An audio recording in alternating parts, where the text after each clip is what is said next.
Welcome to Of Stardust and Earth. Be humble. You're made of earth. Be noble. You're made of the stars. I'm Jen Brown, and this is a safe space for intimate, raw conversations about sexuality, creativity, self-expression, spirituality, really everything that lights my soul on fire. So I invite you to journey with me and the beautiful friends I meet around the globe, diving into provocative explorations about love, life, and being your most radiant self.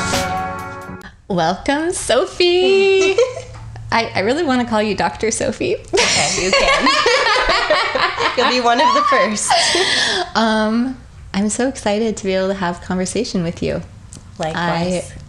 I have adored you from the moment that I met you. And as we were just saying before we started, we constantly find ourselves in these situations where it's such an edge and we're doing something that both excites and frightens us. And I love that about you. And you just dive right in. So good. That is exactly what we do every single time. The first time I met you, we were doing something that was extremely provocative for me. I had never taken any photos in that type of context before. Yes, but rewind. And that was the first. So the what was first before time that? The first time we met was at Love Machine. That's true. So we met. So the first one-on-one was the first goddess one-on-one.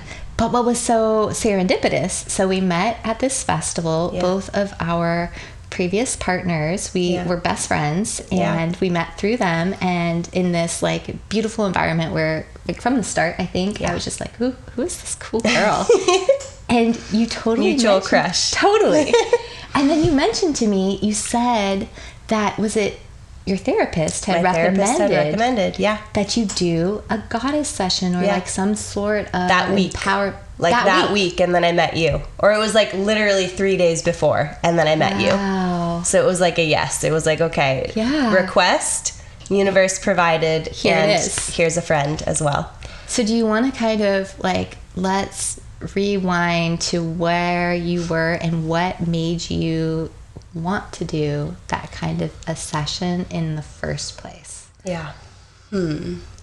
Going back, I think the reason that she encouraged me to do that at that time was because I was in a place where I was struggling being seen.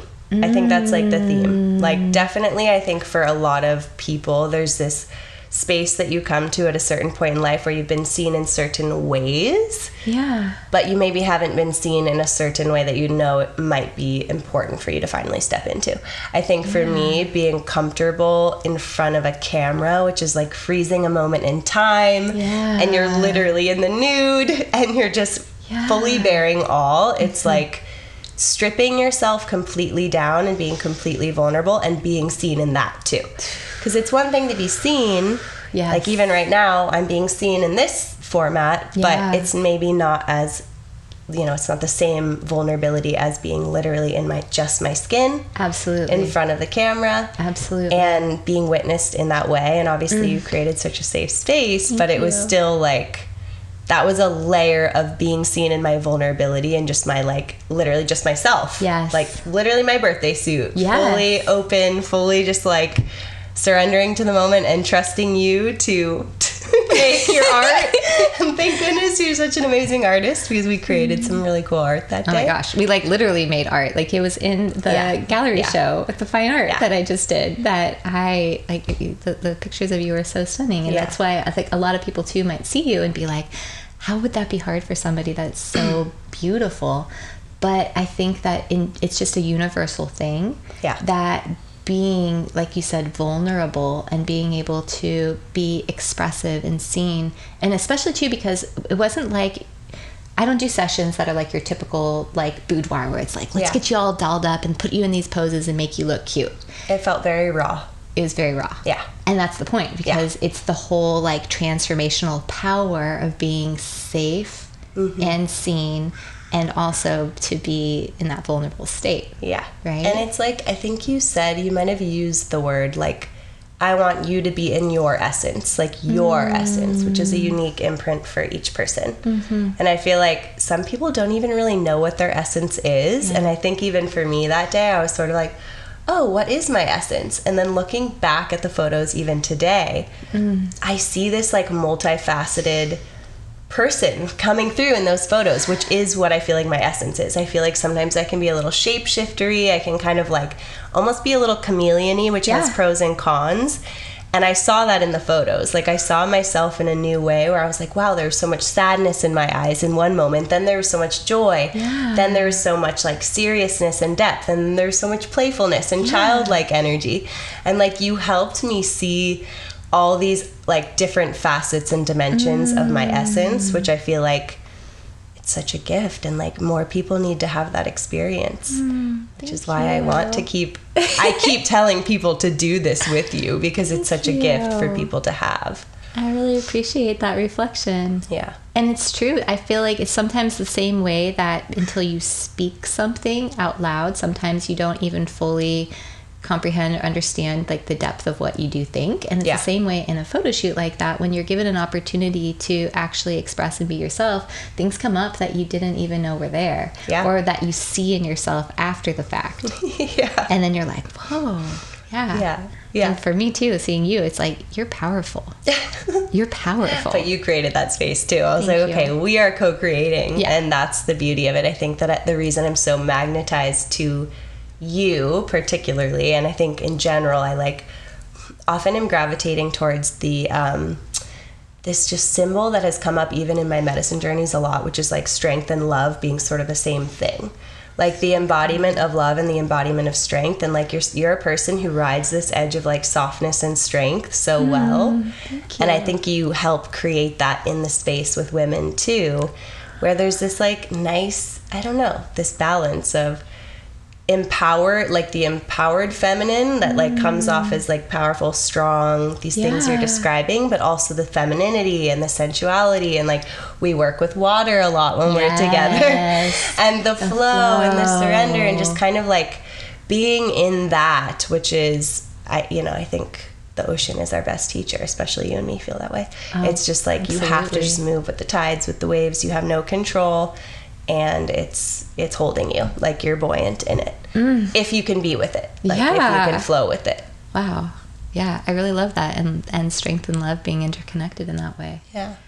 Do you feel like, because I know that you were at a pretty critical place in your life, that your therapist was recommending this, and then you did the session. What do you feel like then resulted from that? Was there anything that like shifted inside of you, or like, what was your experience after? Oh, it's so good to like try to go back and recall it. I think it was a time, obviously, where I was literally letting go of a chapter. I was moving sort of slowly. It felt like moving through molasses through this relationship transition. But it was absolutely happening. Like when I met you, it was very clear that there was going to be some sort of disentanglement. It was emotion. Very emotional, and very much about letting go and trusting. Like this next step is just happening. Like this is completely out of my control to some degree. And that wasn't a bad thing, but it was scary, right? Because I was clinging and I was desiring this thing to stay this certain way that I had known it. The configuration of my relationship, I wanted it to be maintained. And I think like this being seen in vulnerability, being seen in the sadness in my eyes, being seen in the beauty of myself, it was like so telling of just like, yes, there's so much sadness. Yes, there's so much joy. It's all of it. And letting myself just be, like just basically fully letting go, fully trusting, being in my power, being in my joy, being in my sadness. Like you captured it all, you talked to me through it all. Like we had such an amazing dialogue through the photography process. Like while you were photographing me, I feel like I was sharing some of my story, and you were so holding it and also reflecting back your own parallel story, which was so healing. I was like, oh my gosh, there's so many parallels. And I'm learning so much from you, and I feel like it was very healing in that regard. I felt very seen even in my narrative and in my story and in the physical sense of being photographed, which is like just really insane when you're going through that. You're like, what is happening? This is incredible. And you had so much to share in terms of being like a little further down the path. Yeah. Yeah, and I do feel like we were so brought together, like, by the universe for that. Yeah. And one of the things, I mean, we can kind of get into this, and that I really have been thinking about in terms of this podcast is, like, what do I share about my previous relationship experiences that can be valuable? And I do feel like it's such my life purpose to be able to take things that were challenging and that maybe are even a little bit fringe or outside of the box for some people, and to be able to share authentically and vulnerably, because there's so many people that are experiencing things or curious about things or going through them that don't really have access to real stories. Yeah. And so, if it's okay, if we talk about it a little bit, like, one of the ways that we connected was an experience of being in an open relationship. And as you were just alluding to, I was married for a long time, and we opened our relationship for about the last year of our marriage, and it was a very huge growth year for me. It was like wild and beautiful and painful and sad and literally the entire spectrum, and it taught me so much about myself and love and connection and what I want and I don't want. And it's something that can be so taboo, I feel like, and even though I see so many people going in that direction of, like, openness is definitely becoming more mainstream. I don't know if there's that many people still who are talking about, like, the realness of what that feels like. Yeah, like the internal landscape of everything you go through when you actually initiate that. Absolutely. Yeah, there's a lot of, like, I remember in that stage of exploring it, like, there was a lot of sort of, like, educational materials, which was almost like theoretical models of what you should be thinking about, and relationship structure, attachment style, all these things. How to best manage, like, you know, if you have jealousy, more than one partner. Jealousy, like, all those things in, like, kind of, theoretical terms, which I think almost more like if you were going to take a course about it or something, and you were going to receive this information that's supposedly going to be educational for you, but it wasn't really very, like, first person accounts. Not a lot of personal stories and narratives around it. And I think we've talked about this before, but it's like our head can, at least for me, my head can certainly convince me of anything 100%. If I want it to. Right? Oh, yes. And so you and I were really both... powerful brain. Yeah, like, we're like, okay, I can totally get on board from a theoretical standpoint, right? That this makes sense in the context of our modern society and all these things that are happening. And like, there's a way that I feel like my... I don't even want to say intelligence, but, like, my brain can get me to be convinced of a certain lifestyle that, my mind here was saying yes, but my heart and my body was actually having a really hard time. Absolutely. And I think that if I had heard more stories like yours, where you were just sharing what that was like for your heart and your experience of being... And my body. Yeah, your heart, your body, like, your whole... your somatic system, your spiritual self was going through so much. And if I had heard more of those stories, maybe I would have felt very differently, or I would have had more tools at the time to be like, okay, this is normal, you know, that I'm feeling a depth of pain I've never felt before, or a fear that I've never felt before. All of these things that are very, like, textural, they're very much the inner landscape material, instead of just, like, you know, reading a book that's saying, this is how, you know, non-monogamy works. Totally. 1, 2, 3, 4, 5, you know, bullet points. So I appreciate us having this raw conversation. It's a little scary, and it's intimidating to even go back and have to recount some of it, because it's so, it was a time where you kind of have to just drop all control. Yes. Any sense of control is obliterated. You know, there's so many ways I think that love can free us, but I think that freeing my partner and freeing myself in that time period, for whatever reason, was so hard. The attachment was so deep. But your story was, like, healing for me to hear, because I was like, oh, look at this person who is so amazing and got through that and moved through a chapter that I feel like I'm resonating with right now. So thank you. It was very special. Yeah, I think for me as well, it's like so nice to meet somebody else that, so I think that we had the similarity where it was our partners who were really wanting this, right? Mm-hmm. And we were both like, okay, I could see like how this could be like a beautiful exploration and adventure. And also we wanted to be still in the relationship and everything. And so we opened ourselves up to that. But for me personally, like the experiences that I had really helped me to understand more deeply like what I actually want in a relationship. Yep. And the sense of safety and trust. And even when you were just speaking to that about your body, like, you know, even when I was in the midst of having like some really amazing experiences that I feel like a lot of people maybe dream about but don't have in their life, and like would not change anything. My body was definitely like giving me lots of signs. Like, you know, everything from like yeast infections and all kinds of things, like just telling me like, this is not good for you, you know? And then my heart as well, I just like felt I wanted so badly to just be seen and loved and be like the only one and feel like super chosen. And I think that that is a fundamental like fear and shadow that this brings up for people, which can be a beautiful thing that you have the opportunity to work through, of like, what does it mean to be like chosen by somebody, but also then by yourself, you know, and to like work through those insecurities that will exist without anybody there.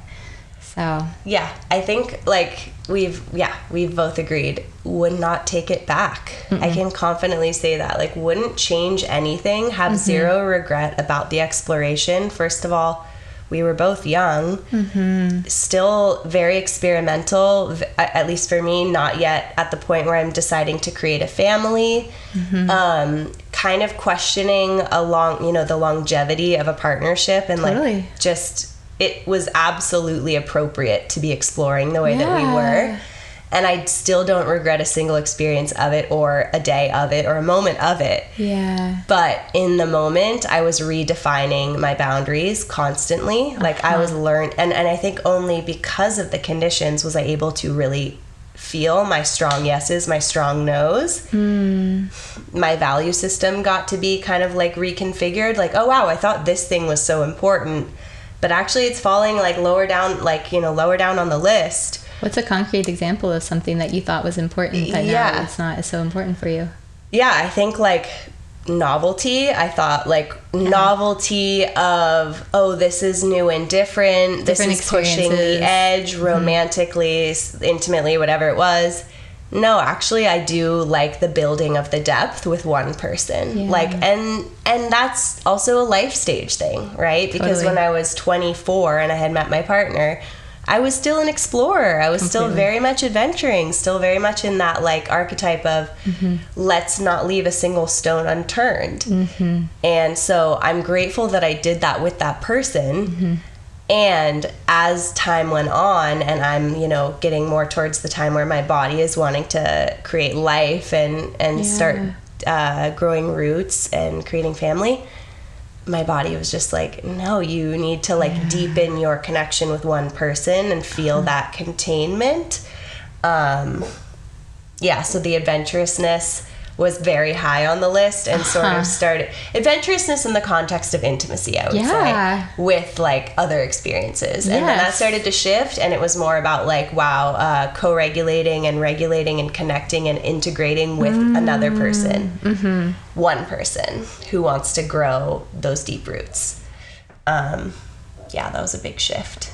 If there was somebody that was like contemplating entering into this kind of a situation, but was on the fence about it, what things would you maybe share? It could be positive or negative, but about your experience, just like from that standpoint, like you just said, how there's so much educational material, but there's not a lot of like personal accounts that can help people like have a judge of like what's it really like. That's such a good question.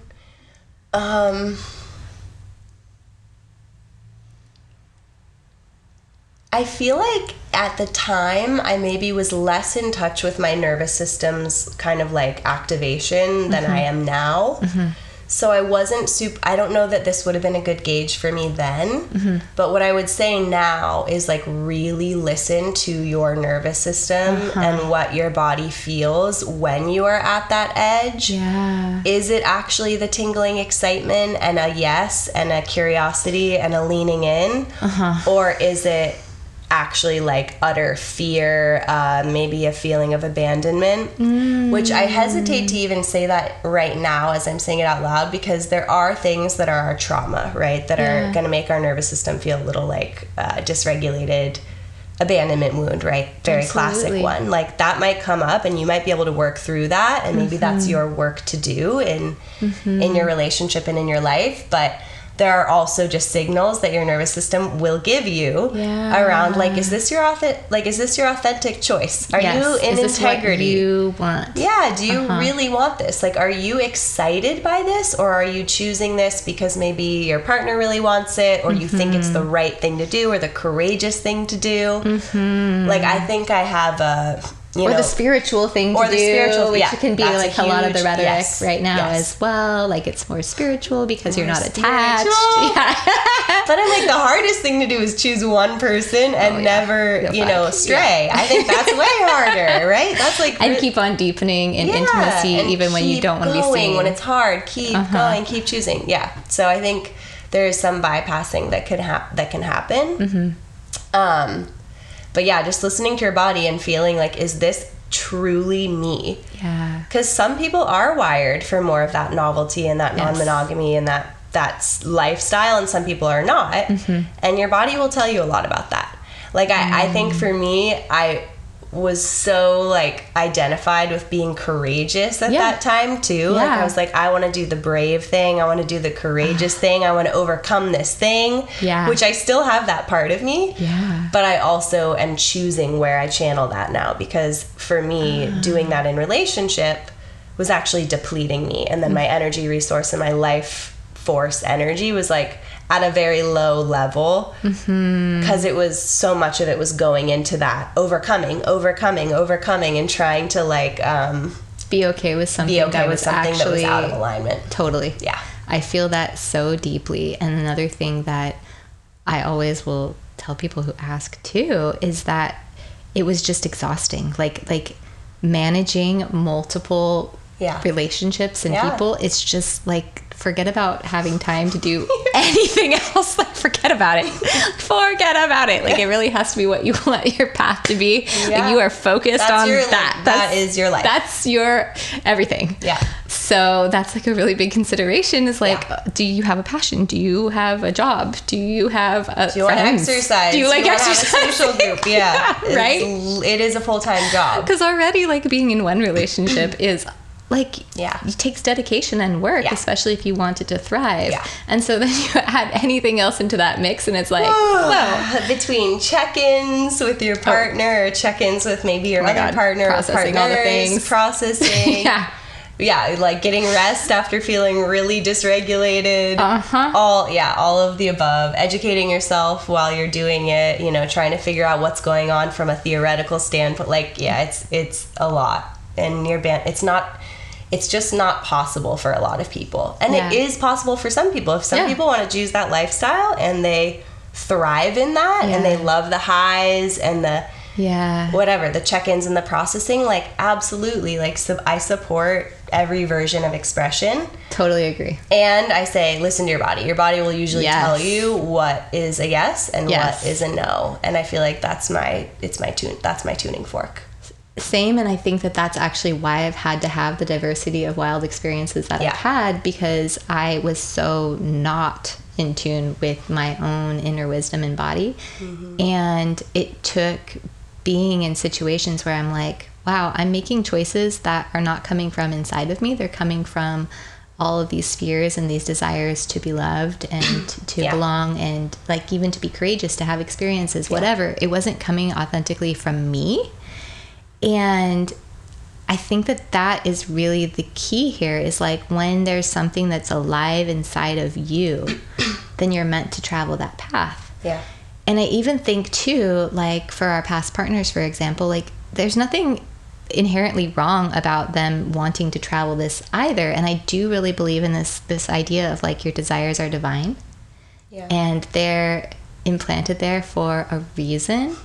And I feel so grateful for the way that things unfolded and shifted. And then, you know, I ended up divorcing, and that really was for the best for everybody, and it needed to happen, even though it was incredibly painful. And similarly for you, you know, like you said, that relationship then came to an end, and it was like really sad and painful. And at the same time, maybe we needed to have those experiences in order for it to unfold in that way, and to be able to actually even let go of somebody that you love so deeply, right? Because it's so hard to let go. It takes so much courage.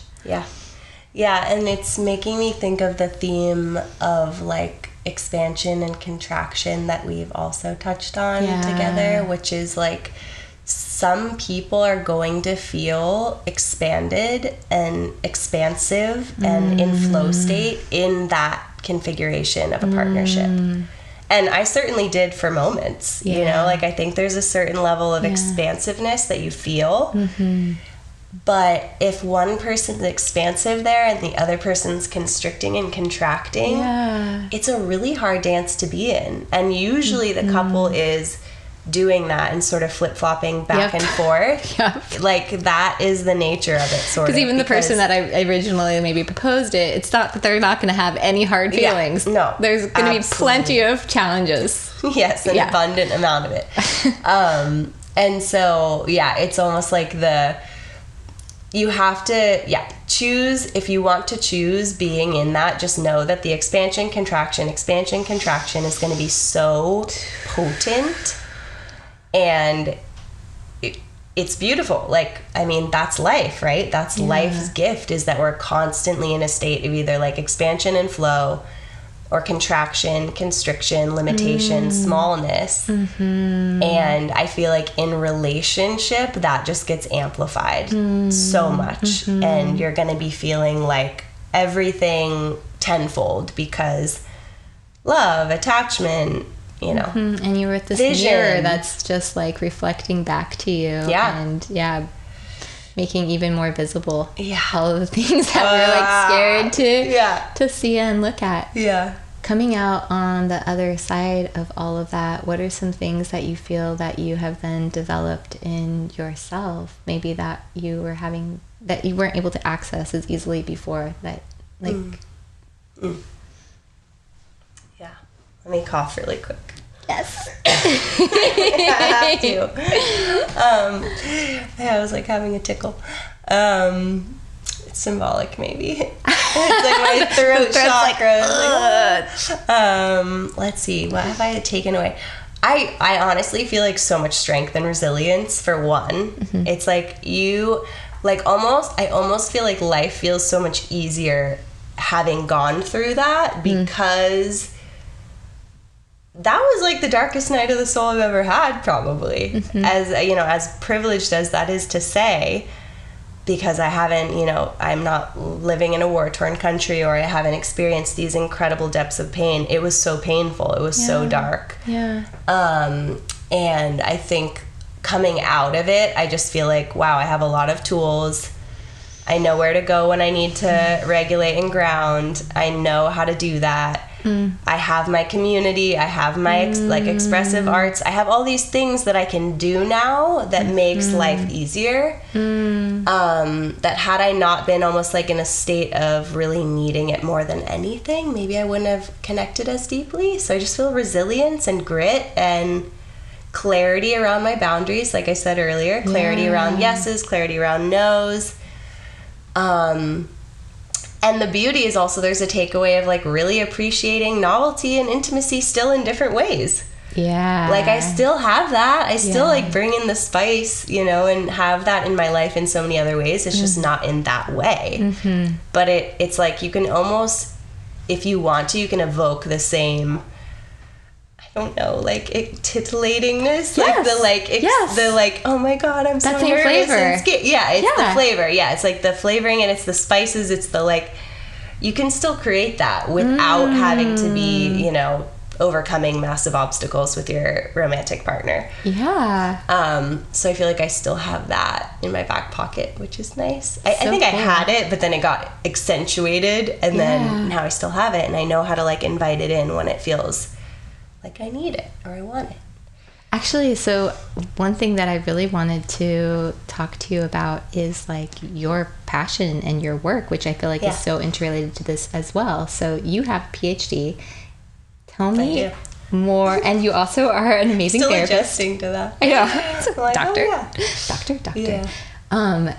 Yeah, tell me more about your education, your focus, and like what you feel like is your purpose. Yeah. With it. Yeah, so I've been working in therapy, specifically with psychedelic integration clients, so people working with psychedelics and plant medicines to reach expanded states of consciousness. And I love working with people who are doing that because I love the amplifications that happen. I think that we're living in a time where everything is very fast, right? Everything is moving quickly. We also need things to move quickly when it comes to people's like healing, and some people really, really, really need like sort of quick, not like quick fixes, an but access.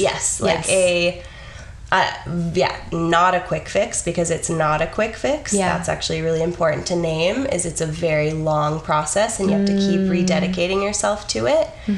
But it does create an access point that's hard to reach sometimes. Yeah. And it happens pretty quick, right? With a psychedelic, it's almost like the key is there and then you unlock it, but then the rest of it, you really have to keep working it. And that's what I like about my work, right? Is that I'm working with clients who now have access to these expanded states and have approached them with intention and with a therapeutic goal or you know, incentive or something that's driving them, their why. Like there's something that's bringing them to that level of exploration, because it's big, you know, like psychedelics and plant medicines are not to be taken lightly, in my opinion. They're incredibly sacred, and they now have a tool that they get to live with and work with through life, because integration is a process of life. It's not just, you know, psychedelic integration. It's like, no, you used a psychedelic or a plant and now you get to integrate in your life.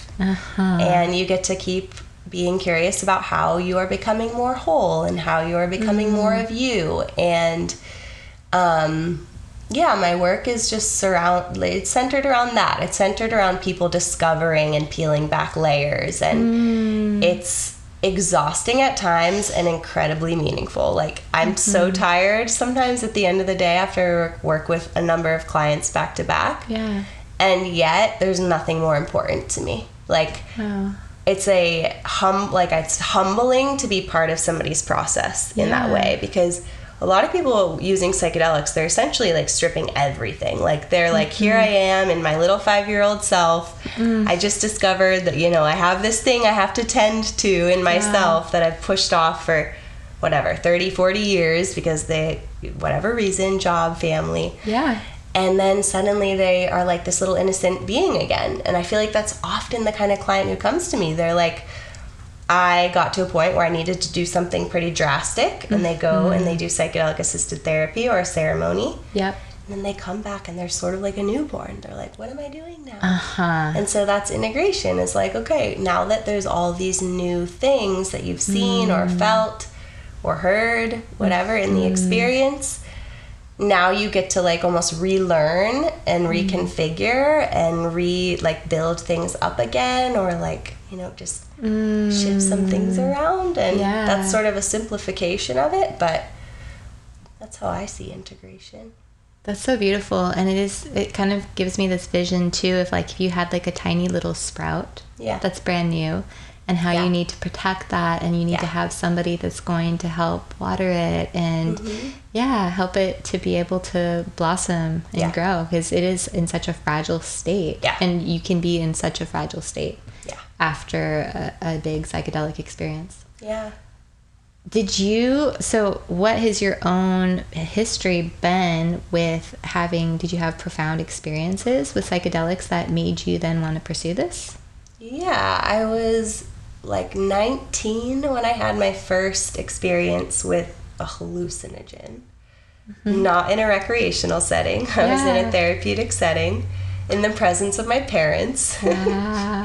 So it was very different. I have met only 2 other people who have had that experience, but that's actually a lot because it's unique to be having your first psychedelic experience with your parents present. Especially because in our culture, there's so much taboo around it. I mean, in a lot of other cultures in the world, this is like an integral part of even just your personal path as a kid, like coming of age and everything, right? Yeah. But to be able to have that very experience unique. Is so amazing, and have that support with both of your parents. Yeah. So I think like I can't say I can distill my drive or my purpose or like the moment that it clicked that this is what I wanted to do. I can't say for certain there's like an origin point, but I would say one of the origin points was exactly what you're saying, which is that my family context was able to receive me right after my experience with very little effort, right? Like I didn't have to go home and explain myself. I just did this insanely intense experience.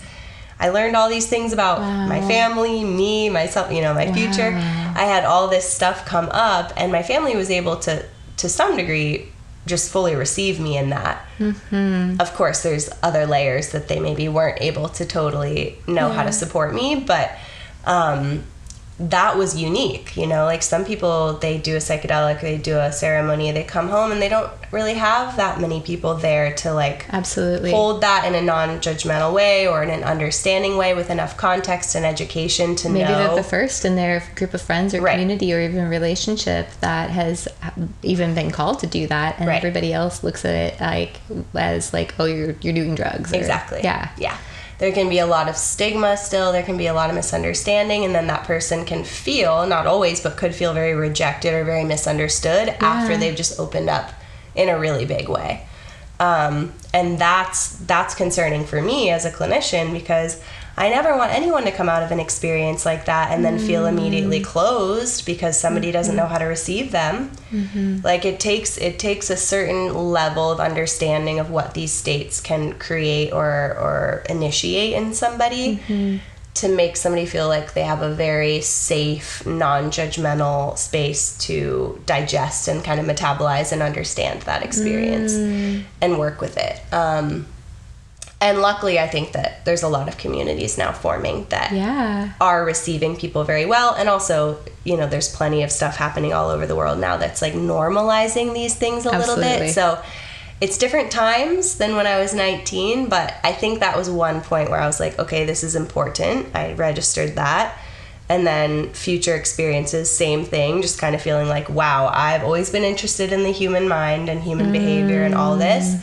But this is like something about medicines, like psychedelic medicines, and just their potency and their capacity to really like shake up some stuff. Absolutely. For better or worse, right? Absolutely. Was like very intriguing to me. And then as I got further on in my education, I was like, okay, I think I could actually do this for work. And that's so exciting. When it all clicks and it all comes into place and intersects, like that moment was very big for me when I was like, oh my gosh, I've been studying psychology, but also doing psychedelic therapy on the side for my own personal development. And when my personal world and my professional world merged, I was like, there we go. So that's felt really good. That's been a handful of years now. It's incredible. And I think that like before I knew you, actually didn't really know that was even something that was available to people, because like you said, there's kind of this sense of like, oh, you go to Peru and you do an ayahuasca journey or something, and then you're healing these different parts, and then you're changed, and then you just come back into society, I know.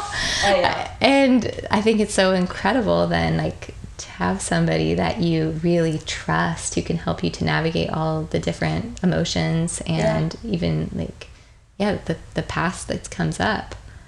How long do you typically work with somebody? Or is that just completely... Gosh. It's so dependent on the person. It's so dependent on like what they might already have care in place. Like, some people come to me, excuse me, for psychoeducational purposes, like mostly just for like, I really need some groundwork to understand what I'm even pursuing. So in that case, you know, I'll do a handful of sessions where I'm basically an open book and they're asking me questions and they're just trying to be as mentally prepared. Gotcha. Sometimes there's that type of person. That'll be a shorter length of working with them. I don't really mind doing that. I love the educational side of things. It doesn't go as deep. Like, I think there are some people who are genuinely just really curious and want to have as much like information in place as they can to feel like they're making an educated, informed decision, safe decision. So I get those people, which is like relatively short. And then honestly, majority of my clients end up working with me for years, which is awesome because in some cases they come with one thing in mind. They're like, I'm going to do this one thing. And then they realize integration is the process and it's life unfolding, and they continue to choose that and choose that container and choose a therapeutic space to kind of continue their evolution with a clinician who's advocating for these medicine experiences, which is very specific. Some clinicians won't know how to work with expanded states of consciousness in a particular way. So what do you think that there are certain things that are unique about being able to work with somebody from that expanded state, or like a unique perspective that you bring to it? Yeah. I mean, I think certainly your own experiences, having been with different lineages and in different types of contexts where the actual like therapeutic ceremonial experience unfolds a certain way. Like, some clinicians have never had that, and so they wouldn't even know what the environment is that their client has just participated in. And then, but I would say in general, it is truly its own niche, because a clinician trained very traditionally is going to have the DSM, like a diagnostic manual in their head around certain criteria. Wow, if this person is meeting these criteria, they could very quickly give them a diagnosis that's actually not appropriate. Wow. Just simply based on not having the education around what narratives can come up, or what sort of resurfacing of trauma can come up. Like, there's so many nuances to what happens in plant medicine spaces that I think a clinician who has no familiarity with what can happen in that could misstep or miss something very innocently most of the time, but could really miss something pretty major. Miss an opportunity, misdiagnose. And so, I feel it's really, really important. It's like, you would want the person helping you and supporting you to have their own, familiarity with the landscape you're traversing yourself. So what would you recommend is like the best kind of process? So say somebody was going to embark on like a big medicine journey, and maybe they already have some preconceived things about like, I want to, like dive into this or whatever. Do they see you first and then they do that, and then they come back and then you start the integration that way? You already have like an established like safe relationship too. It's not always the case. I have plenty of people who come after an experience that didn't know they were going to need support on the other side, or didn't know they were going to need aftercare.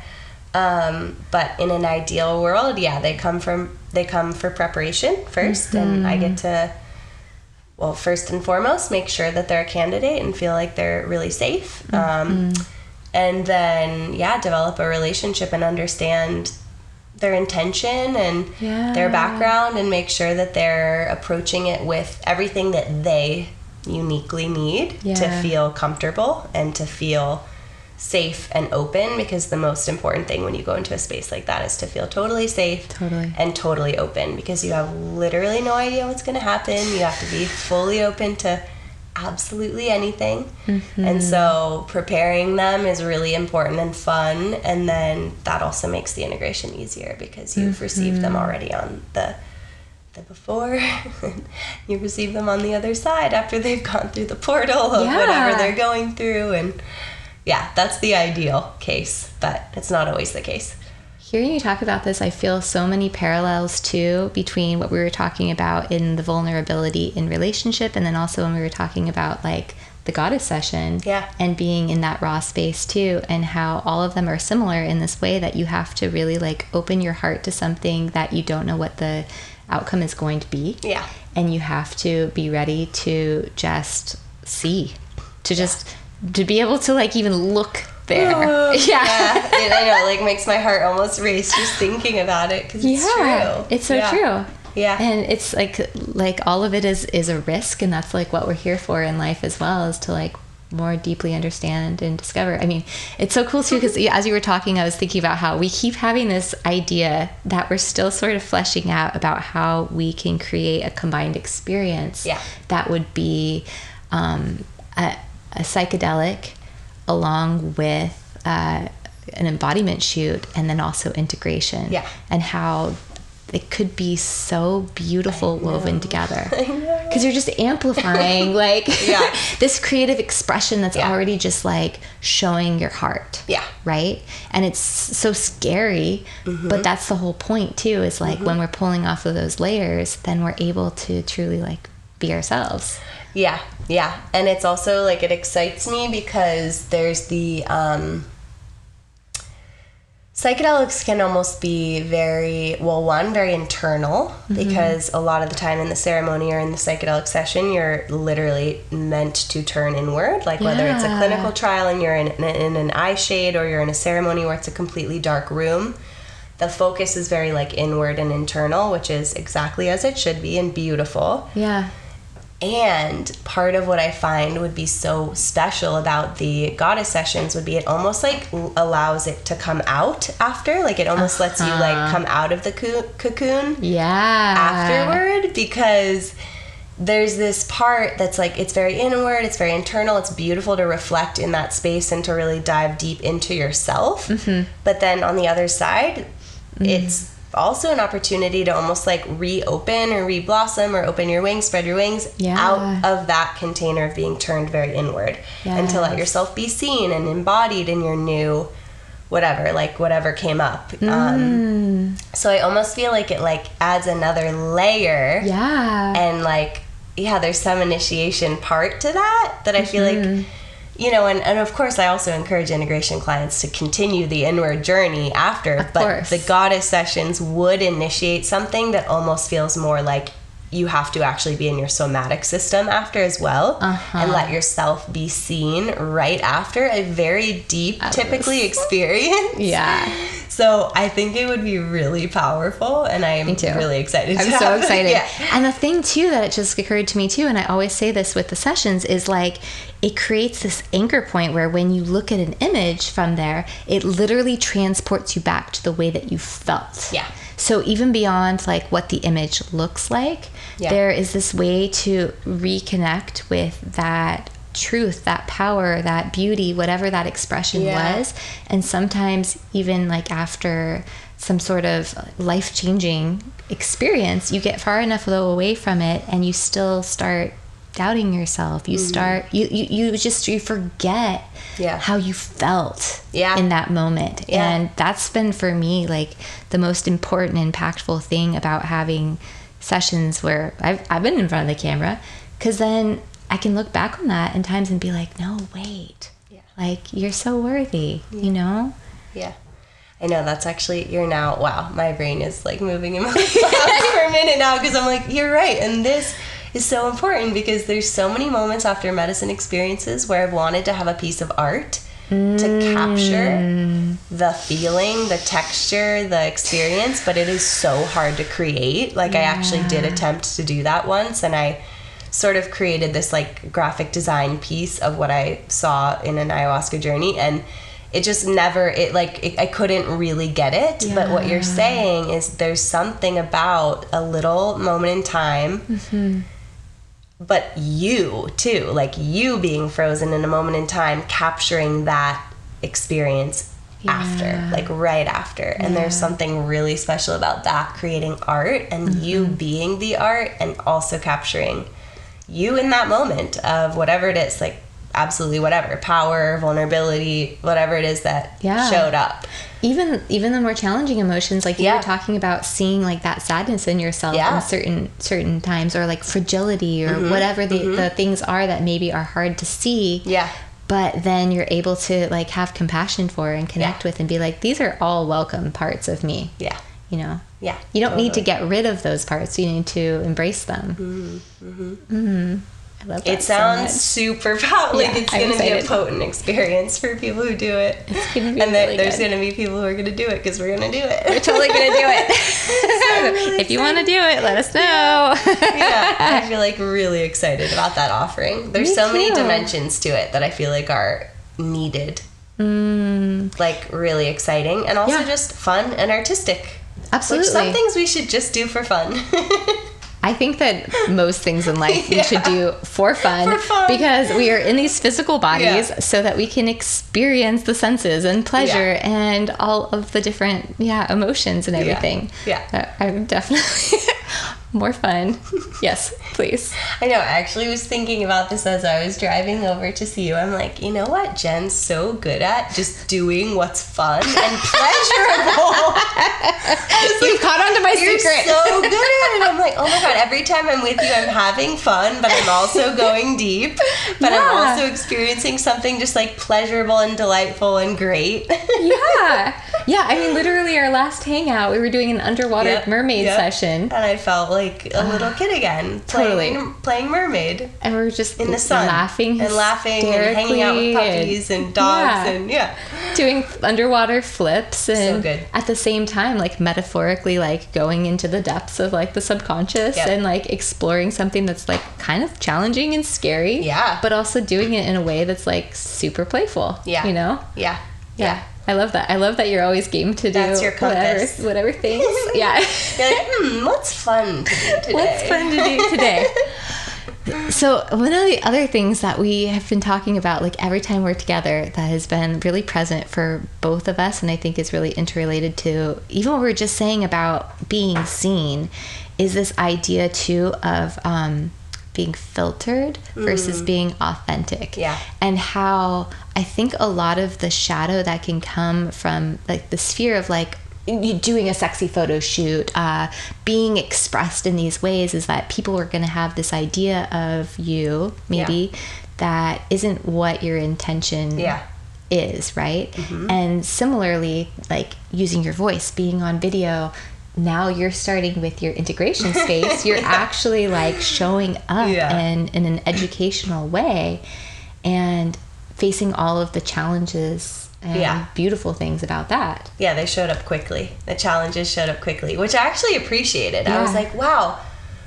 Like, it was funny to notice like how much I wouldn't even call it critique. I would say like feedback I received so quickly on that.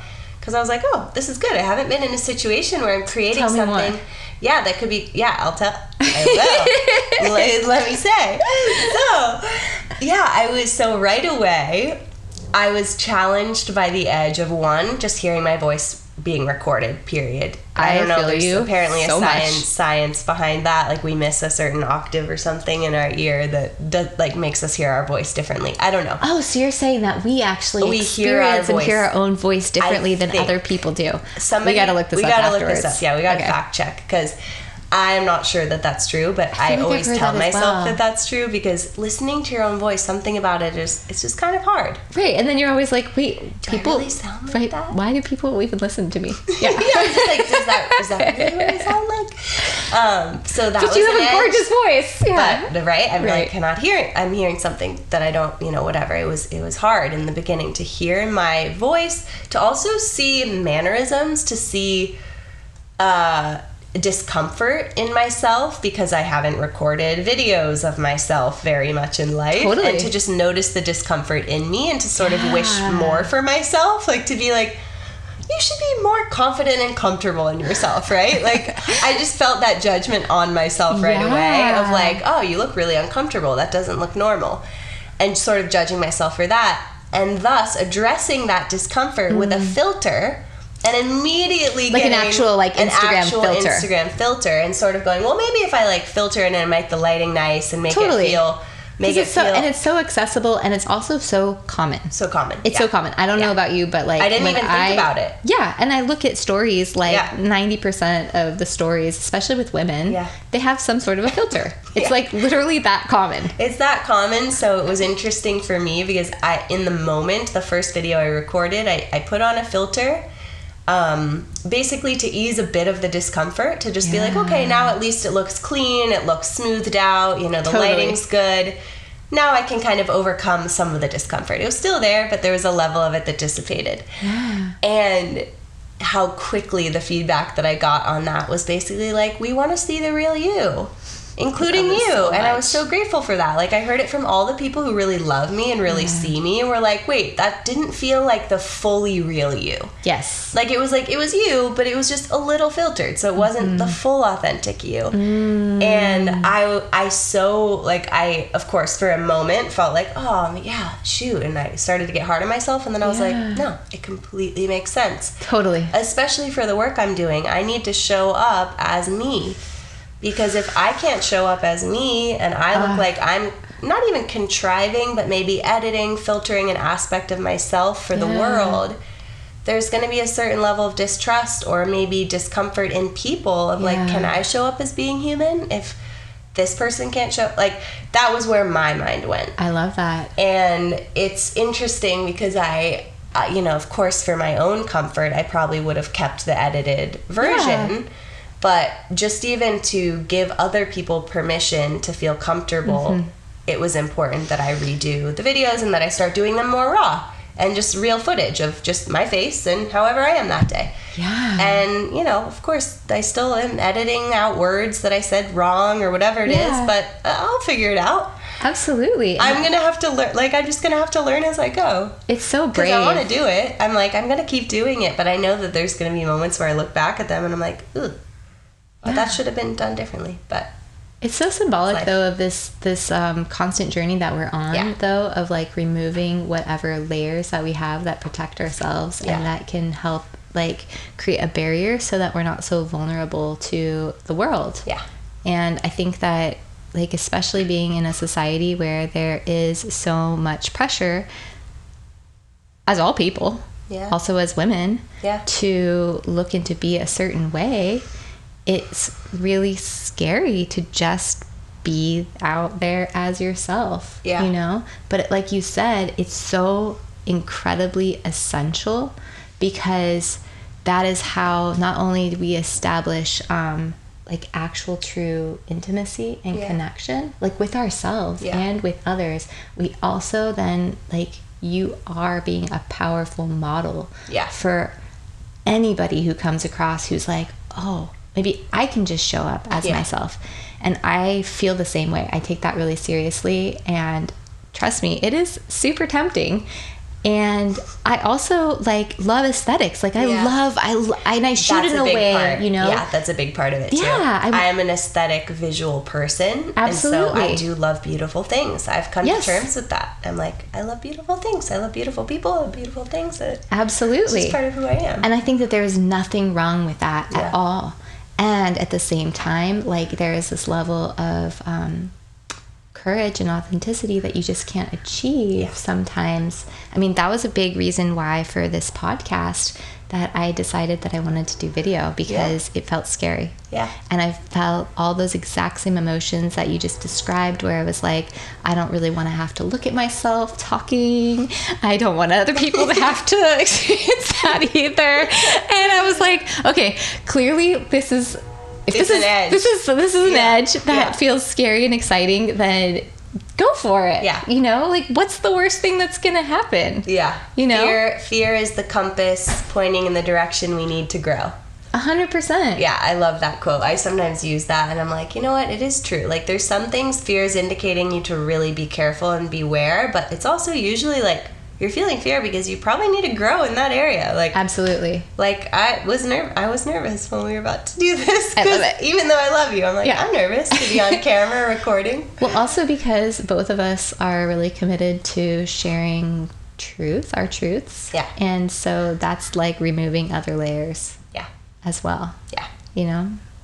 I like what you said about being a role model too, though, because even as I get closer to being also a parent, I keep thinking about what would I want my kid to see me model. Wow. I'm not even a parent. You're an amazing parent. You have 2 beautiful kids that, you know, I think you're such a good model of like, be you. Thank you. Like, I don't want to raise my kids feeling like they need to be filtered in any way.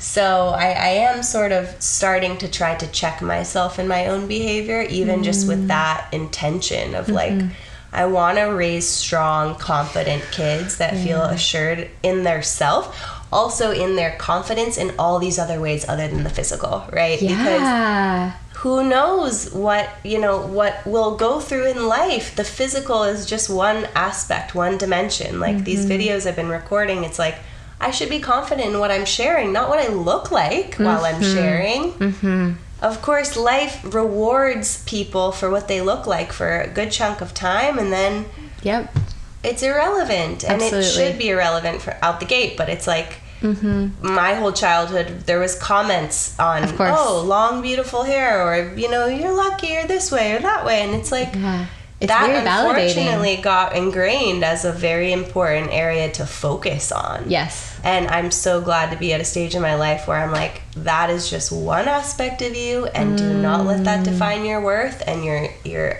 sharing is much more important. So sharing the content, sharing the thoughts, sharing the education is the important thing. That is the priority, not how I look, not how I sound. Totally. And so just getting out of my own way.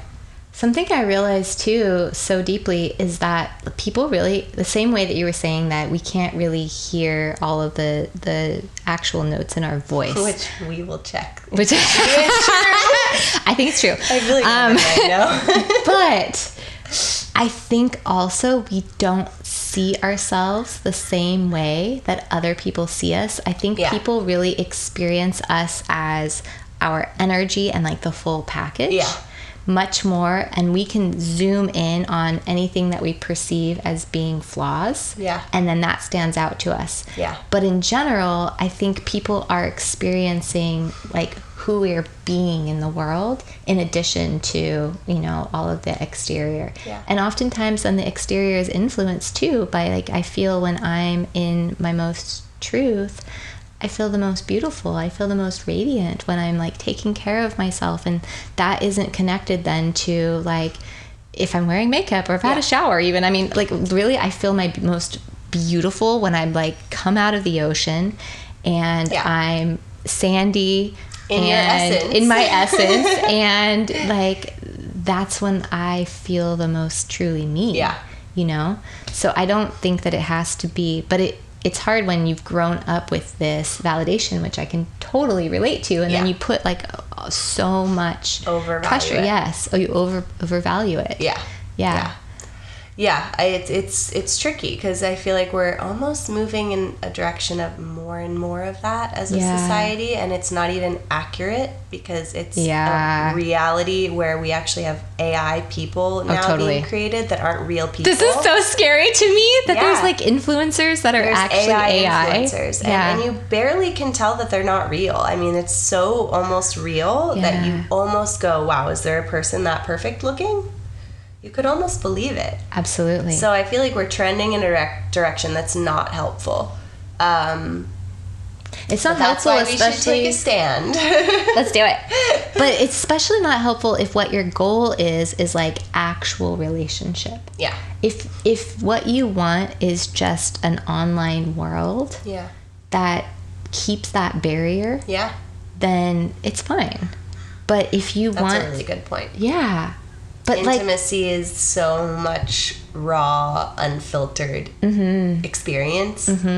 Intimacy, it's literally you're seeing everything. Yes. And it's so true. Like you have to be able to be caught in every single moment of your life with a witnesser. Yeah. And be okay with it. And be okay with it, right? Like, or at the very least, I mean, I'm starting to feel like in partnership, that's actually one of the most important things is that your witnesser can witness you in that. Wow. Right? Like if you're with somebody who can see you in every shade on the spectrum and be loving, what an amazing thing. There's actually, I love this quote, and it's this woman, Annie Lala, who is also like a therapist and psychologist, and she says that love is like white light, and it shines, when you shine love through a prism, right, you end up with every color in the whole rainbow, in the whole spectrum, and that's, you know, everything from ecstasy, joy, sorrow, grief, anger, jealousy, like all of it. And so when you say I love you to somebody, you're really saying, like, I'm willing to feel the full spectrum of emotions with you, for you. And like what you're saying is, I'm also willing to see you and hold you in every single aspect of who you are. Yeah.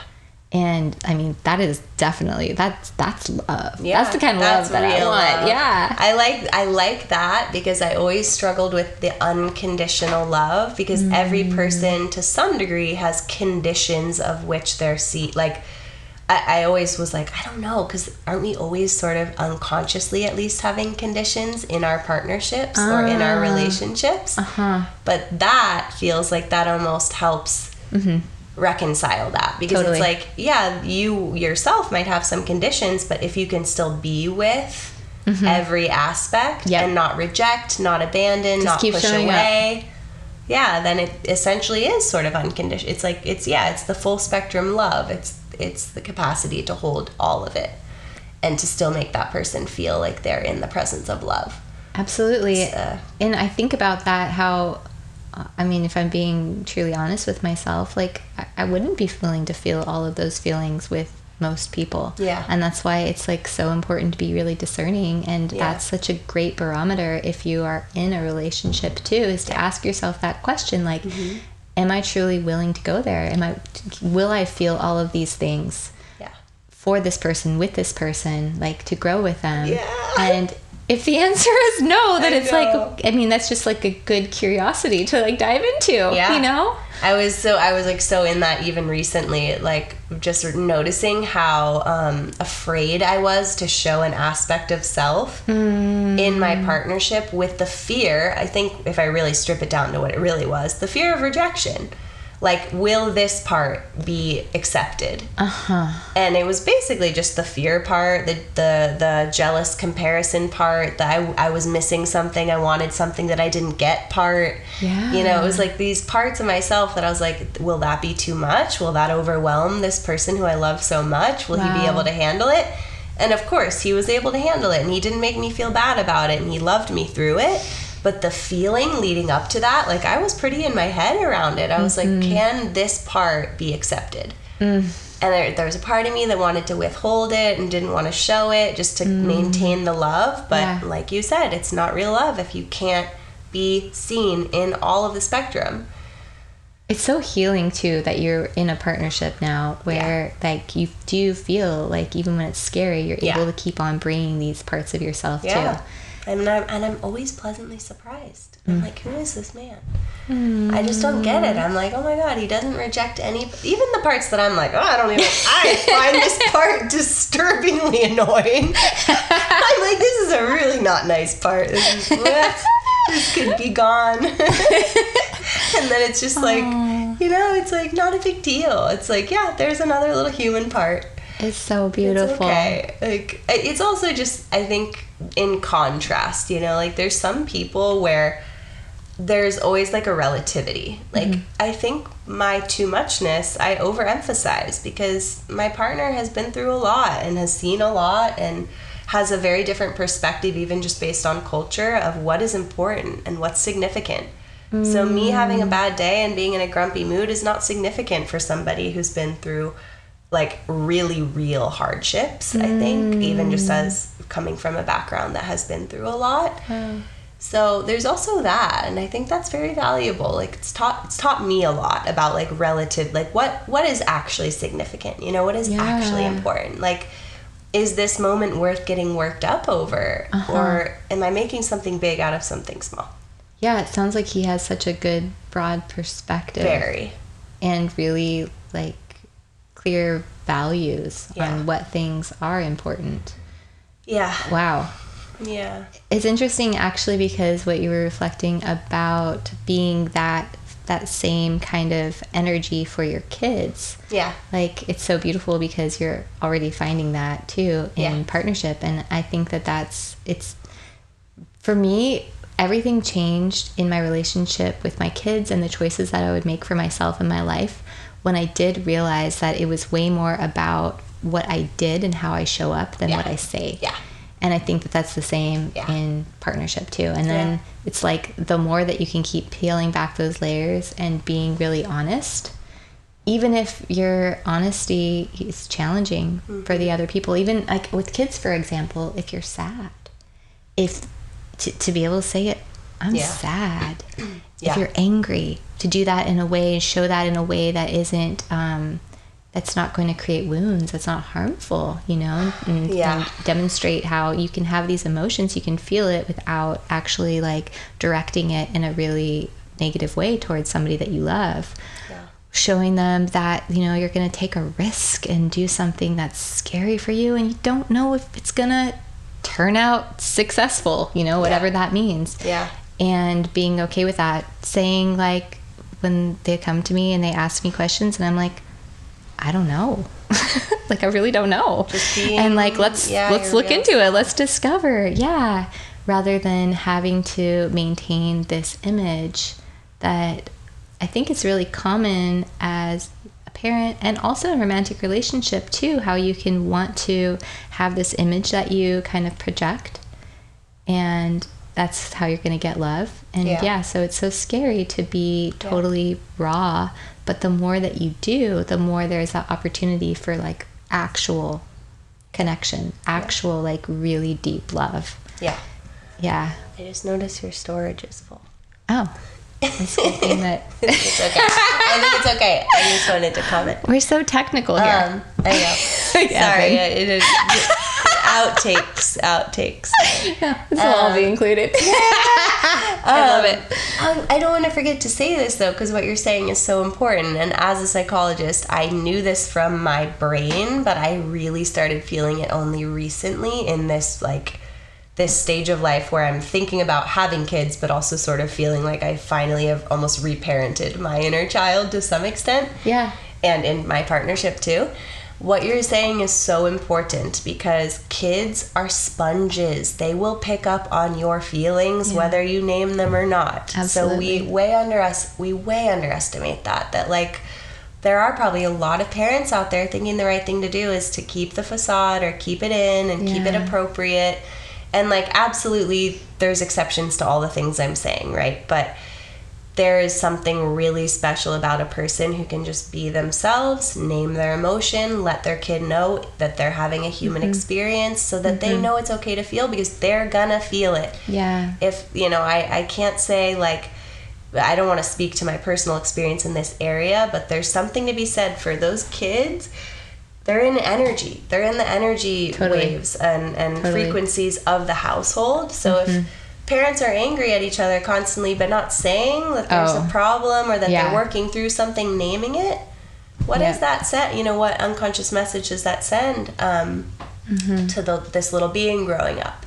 So I'm really glad you're naming that, because it's a tricky, I can't even imagine what it's like to be a parent and having to figure out what that, like, a certain level of appropriateness or timing or how to say it, how to name it, how to feel it in front of them. But to generally prioritize being real, like, I think that's yourself. The only way is to prioritize being real. And I was actually having this conversation with a girlfriend who has kids recently, and I was saying that I feel that the best thing you can do in any situation, if you feel dysregulated, is just tend to your own nervous system, like above and beyond anything. Like, you cannot create a safe space for anybody else when you're dysregulated.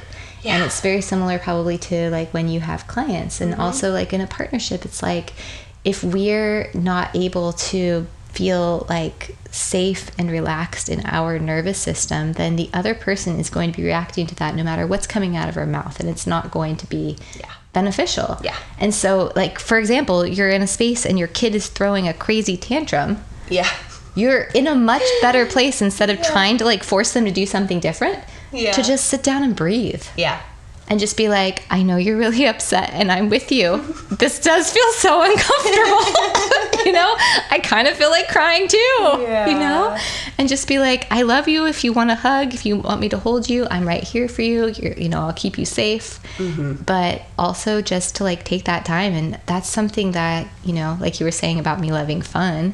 Yeah. I've really come to this realization that me prioritizing caring for myself deeply, and that doesn't mean like, you know, getting a facial or something. It means like jumping in the ocean. It means dancing my heart out. It means crying. It means whatever. Like, those are the things that are actually essential, non-negotiables in my life, that then have such a profound effect on my relationships, my passion, my photos, like everything. Yeah. And it helps me to show up as my real best self. And so, that's another thing too, is like, you really have to, there's a lot of shadow about being selfish, but I feel that if we all were to take radical responsibility for caring for our own happiness, contentment, nervous system, going after our dreams, all of these things, then we wouldn't be like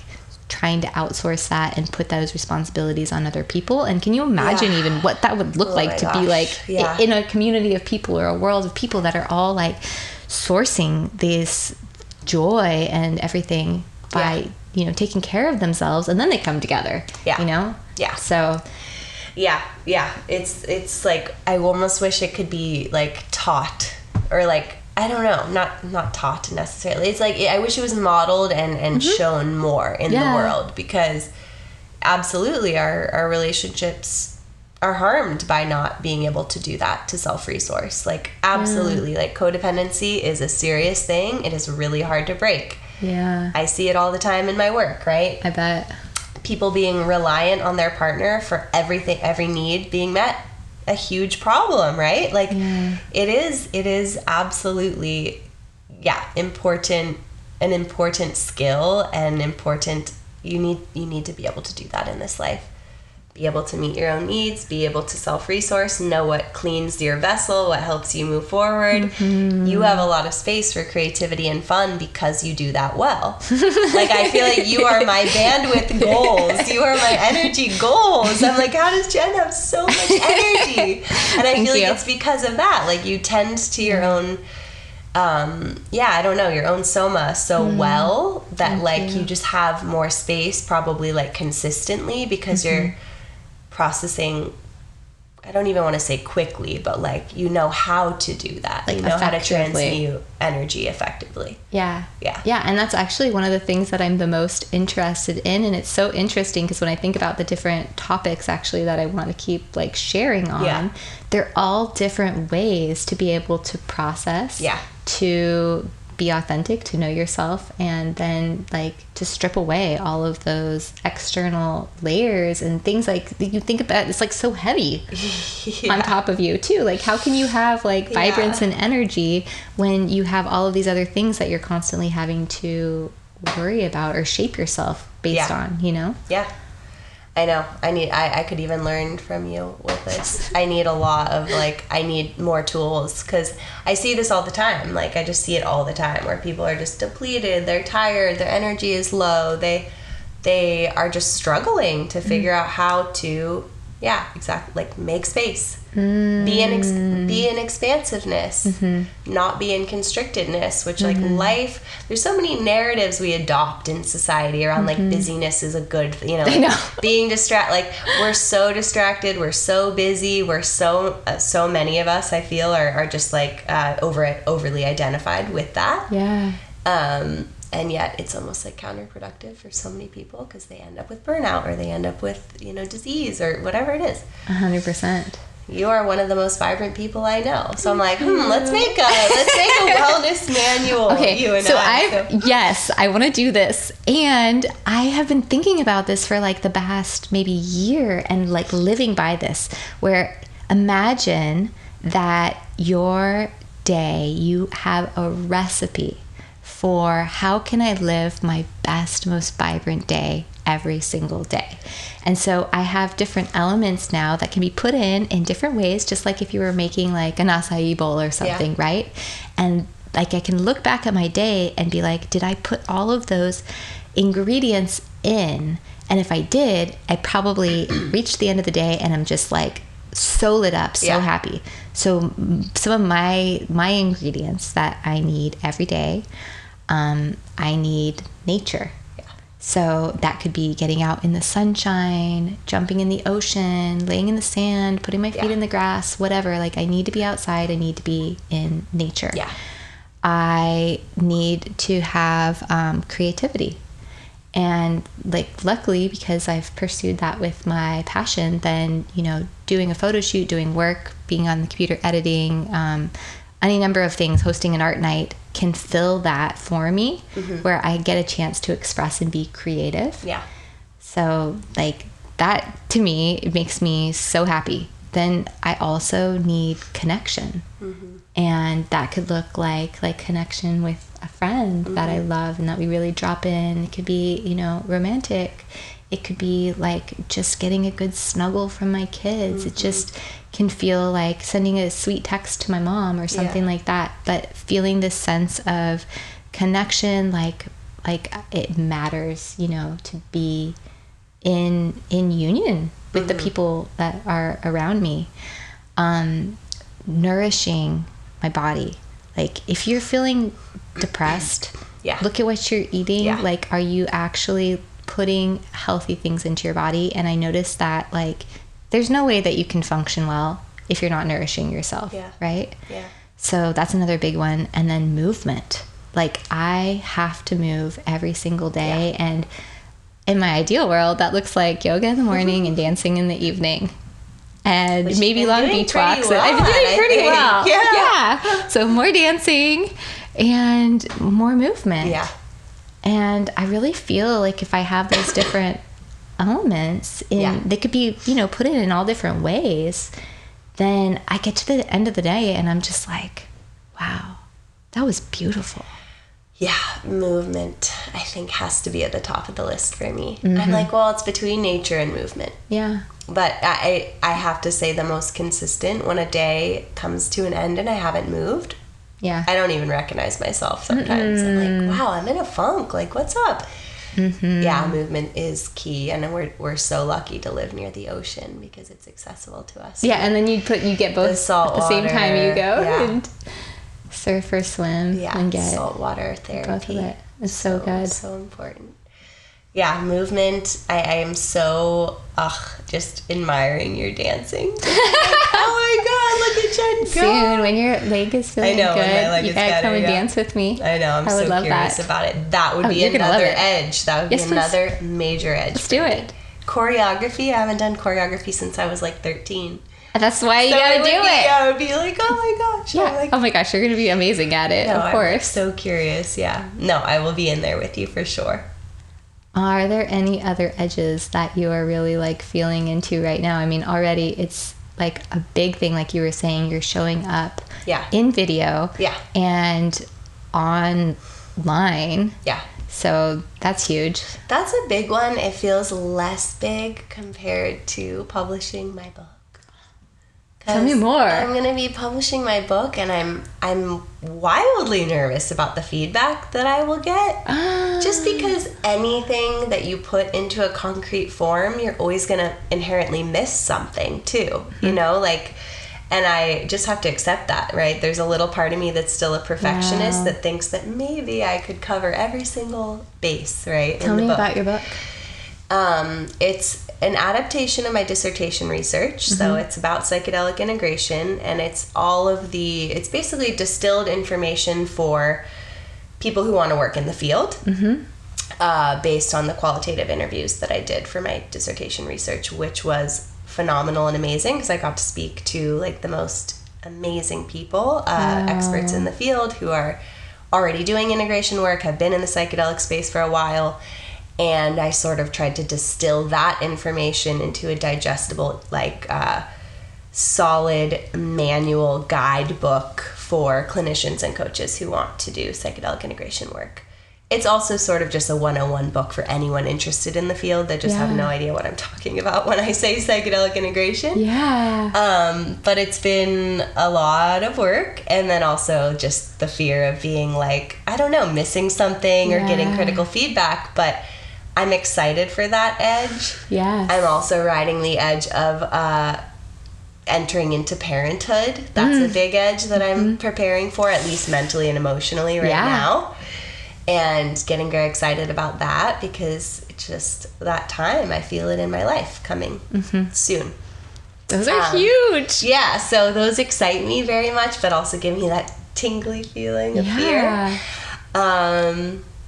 Yeah, those feel like the major ones. I'm so But happy I do want to go for dance you. with you too. That'll give me the tinglies for sure. I'll be like, Jen, I'm coming. No, I'm not coming actually. With a little bit less commitment than both writing a book required and having children. Yeah, maybe a class pass reservation cancellation. Like, I don't know if I can do it. Totally. That's a good easy edge to just slip right in there in your life. Oh my God, I love that. No, I want to try it. I'm so excited to read your book. Yeah.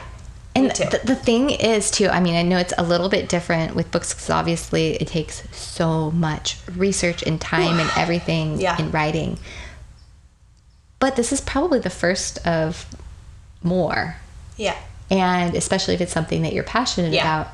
And that's what I've been reminded of that by people. Yeah, so my stepmom actually said that. She was like, remember, this is just the first. Like, this is just your first text, and there will be revisions and additions and other versions, and don't get stuck in the mud of making this feel like it has to be the one, like the only one. So that actually helped a lot, too. It's just being, like, releasing and knowing, like, this is just this is the first launch of something I've never done before, and there will be more to come and different iterations, and that's comforting.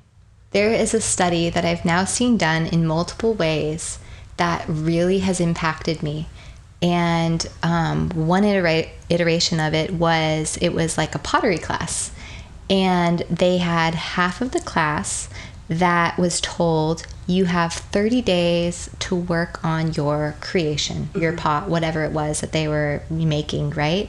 And so they would come and they would show up for the same amount of time every day, and they would work on it, and then that was going to be their final project. Other half of the class was told, you need to make something every day.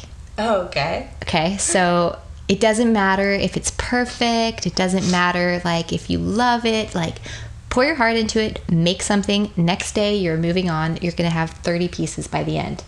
Then they literally did like a blind judging where the person that was picking out like the top pieces had no clue which group people were in. Consistently, always, the ones that did the 30 were the ones that were picked. Yeah. And I thought that it was just like such a beautiful illustration of how important it is for us to not like hold on to something as so precious and to have that courage to like make mistakes and keep trying again and showing up, and also to like put things out even if they're not perfect because that doesn't exist. Yeah. And if you're waiting for that point, you'll never get it out. You're never going to get there. Yeah. Whereas if you go for it, then you have so much more time and spaciousness. Yeah. And also like you've learned so much from the process that your next one is going to be, you know? Yeah, exactly. No, it's exactly right. And it's such a good reminder, especially as sort of a recovering perfectionist, to just be like, there is no such thing. Yes. You just do the thing.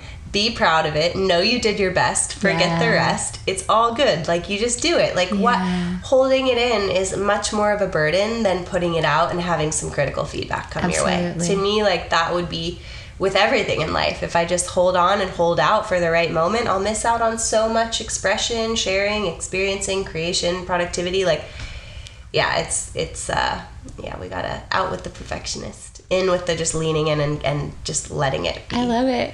In with the having fun and just going for it. Just not taking myself so seriously too, you know? Like, I think having transitioned from being a student into a professional, still I'm riding that line of like, I need to be professional, I need to be this, I need to be that. I am so serious sometimes I can't even look at myself. I'm like, Sophie, relax. Like, have fun. Like, this is supposed to be, which is why, obviously, I love being with you. You know fun like nobody else. But I realize, like, I can be so serious and so hard on myself, and sometimes you just have to be like, it was actually fun to write this book. Let it be fun. Like, there were moments of this where I was, like, really proud, and I felt really good, and it was fun. And just let it be fun. Stop being, like, take the seriousness out of it for a second, and just let it be. That is so exciting. I can be so serious. What, do you have a name for the book? Right now, it's just integrating. Cool. Yeah, and then the subtitle is sort of not yet 100% concretely named, because I'm thinking about how I want I mean, that's a big process. It's like naming a child. It's like, it's a big deal. I know. Because it will define the reader, too, so. When are you going to be publishing? Well, I just had my proofreader finish, so essentially I could be doing it in the next month. Yeah, if I start just like what's it called, digital ebook style, then it could be out in a month. That's so exciting. Yeah. Wow. Yeah. I cannot wait. I know, I'm excited. Well, is there anything else that you were thinking of that you maybe wanted to touch on or share? I feel like we covered a lot of bases. Yeah. We could talk for like 7 more hours and I would have no voice left. Totally. I know, it's just because I want to hang out with you. I love you. Well, thank you. Thank you, so Jen. fun. You're just the best. I love you.